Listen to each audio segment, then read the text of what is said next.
Quand il s'agit de violence, la femme a le droit d'agir.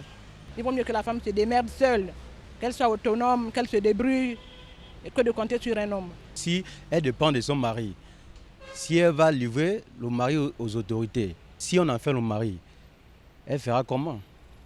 Pour les consultants en entrepreneuriat, une femme plus autonome financièrement, c'est-à-dire celle-là qui peut compter sur ses avoirs pour subvenir à ses besoins sans rien attendre d'un homme, est capable d'agir comme il se doit lorsqu'on lieu des violences à son endroit, surtout celles physiques. Il faut que la femme soit autonomisée. Il faut que la femme ait ce qu'on appelle une économie forte. Il faut que la femme aille à l'entrepreneuriat.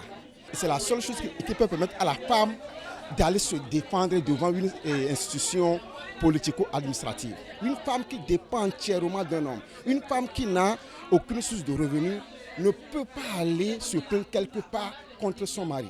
Depuis plus d'une décennie, l'autonomisation de la femme figure parmi les questions prioritaires des autorités gabonaises. Agissant dans ce sens, les experts encouragent encore plus la création des sources de revenus à l'endroit des femmes.